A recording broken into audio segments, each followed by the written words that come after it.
everyone. Welcome back to the Native Podcast, where English meets real life, and real life becomes your English classroom. I'm your host Alish, and today I'm joined, as always, by my good friend and co-host Oliver. Hello, I'm Oliver, and today, we're taking you on a coffee run, but with English. That's right, this episode is all about how to sound natural and confident when ordering at a coffee shop. We're going to role-play an everyday conversation to friends walking into a café, figuring out the menu, ordering, and chatting casually while waiting for drinks. No complicated grammar, no weird textbook phrases, just real, useful English that you can start using right now. And before we start, don't forget, if this episode helps you out, please hit that like button, share it with a friend, and subscribe to the Native Podcast. Alright, let's step inside the coffee shop together. Man, I love the smell of coffee shops. The second you walk in, that warm roasted smell just kind of wraps around you, like a hug. I don't know if it's the coffee or the vibe, but I already feel more awake. I haven't looked at the menu yet, though I got distracted by the pastries. They have those huge cinnamon rolls in the glass case. Did you see them? I'm kind of tempted to get one, but I also told myself I'd cut back on sugar. Tough choice, man. Yeah, I know exactly what you mean. I came in here thinking I'd just grab a flat white and keep it simple, but now I'm looking around and everything looks good. I saw something on the board, brown sugar oat latte or something, and now I'm curious. I've never tried it, but I also don't want to spend $6 and not like it. Every time I try something new, it's either amazing or a total regret. Like, there's no in-between with fancy coffee drinks. Right, it's either whoa, I'm getting this every time now, or why did I order syrup milk? That's why I usually just ask the barista what's popular. They usually have some recommendation, and they can tweak it if it's too sweet or too strong. Honestly, sometimes I feel awkward asking questions, but I've learned it's way better to ask than to guess and end up disappointed. And let's be real, baristas have heard way weirder stuff than "can I get less syrup?" Exactly. And you're right, they usually appreciate it when people ask.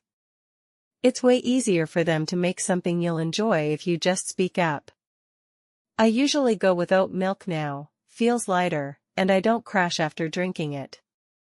But yeah, I think I'll ask for mine extra hot too. I hate when I sit down and my drink is already lukewarm. You know what? You go first, and I'll just copy if yours sounds good. Alright, cool, let's do it. Hey there. Yeah, I was checking out the brown sugar oat latte. That sounds really good. Is it super sweet, though? Oh, nice, yeah. I'd love to try it with half the syrup then. That sounds perfect. Can I get that iced, in a medium? Also, if it's not too much, could you add an extra shot of espresso? I've got a busy day, and I need the boost. Awesome. Thanks so much. Hey. I'll do the flat white, please, hot, in a small.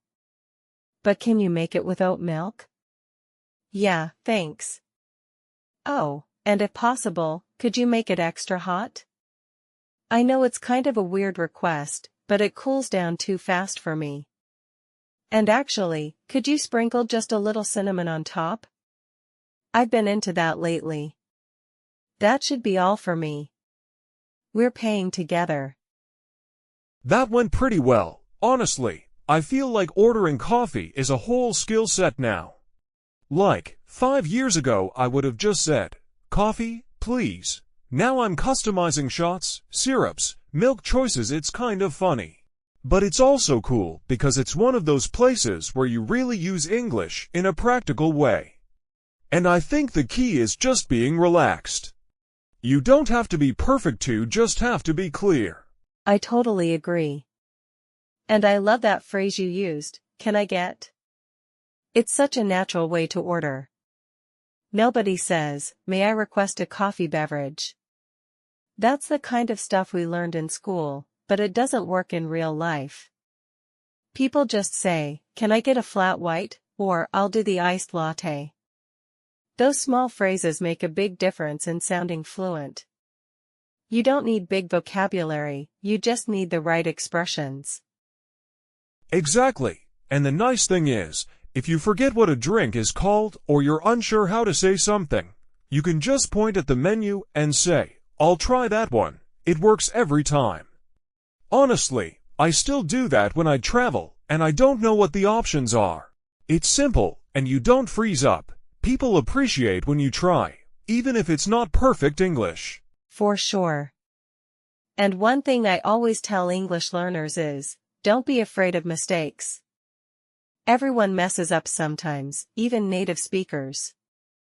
One time I accidentally said iced hot coffee, and the barista just laughed and helped me figure it out. Most people are kind, especially in places like this. Just be polite, keep it casual, and you'll be fine. All right, drinks are ready. Yours looks awesome, extra hot flat white with cinnamon on top. That's a whole vibe. Mine looks serious, 2 iced, double espresso, a little sweet but not too much.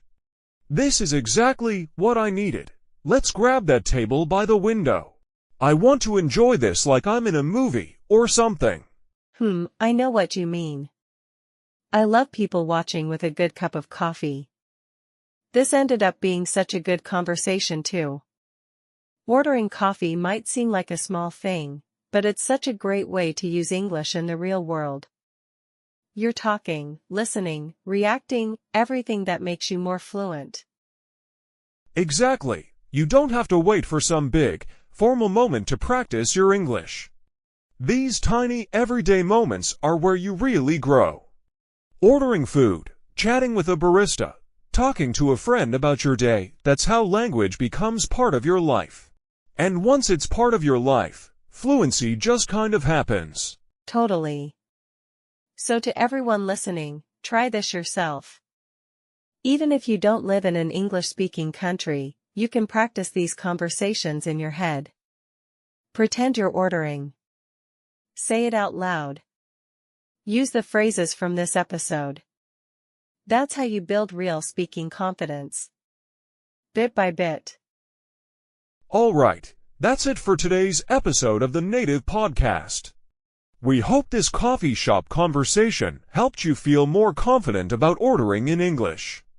Try it out next time you grab a drink, and don't forget to practice those key phrases we used today. And if this episode helped you, take 2 seconds to hit like, share it with a friend, and of course, subscribe to the podcast. We've got more real-life English scenarios coming every single week. Whether it's travel, work, or just hanging out, we'll help you speak naturally. Catch you in the next episode.